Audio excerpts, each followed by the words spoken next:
3 conseils pour allier développement économique et bonheur au travail. Un, y croire, et donc oser y croire, parce qu'on est dans des civilisations, on est en plus en France, médiatiquement tout est compliqué, c'est la crise, etc.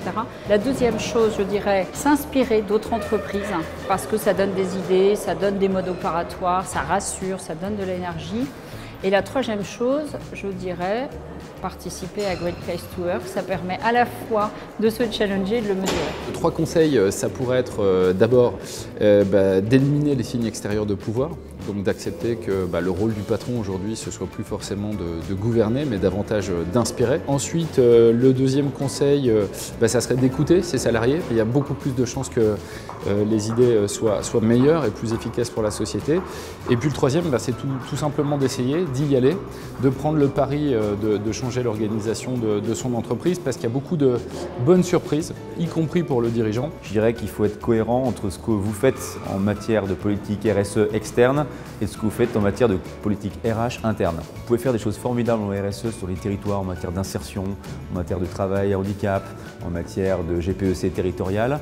Mais si vous ne payez pas bien vos salariés, si vous ne leur offrez pas des conditions de travail décentes et que vous ne les formez pas sur l'ensemble de leurs compétences, vous avez des difficultés. Donc il faut vraiment faire en interne ce qu'on fait en externe. Alors pour allier performance économique et performance sociale, je pense qu'il faut s'engager dans ce projet avec une véritable conviction, ne pas y aller uniquement parce que c'est un effet de mode, et puis se dire que le palmarès n'est pas une fin en soi, mais plutôt une façon de progresser.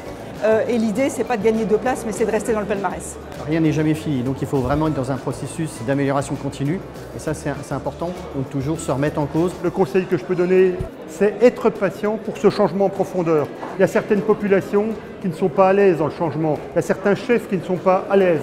Eh bien, il faut leur laisser le temps de faire leur chemin intérieur vers ce changement de posture. C'est pas vrai que les salariés qui sont malheureux sont plus performants que les salariés qui sont contents, qui donnent le meilleur de soi. Comme pour les produits de Google, on pense beaucoup de l'expérience de l'utilisateur, mais c'est la même chose à l'intérieur de l'entreprise. On veut améliorer la qualité de l'expérience des Googlers, les gens qui travaillent chez Google aussi, donc c'est quelque chose qu'on tient vraiment à cœur. Les 3 conseils que je donnerais à une entreprise pour concilier développement économique et développement social, c'est 3 choses basiques, essentielles. Écouter ses collaborateurs, impliquer les collaborateurs dans la durée et ensuite développer avec eux les actions qui feront grandir l'entreprise demain.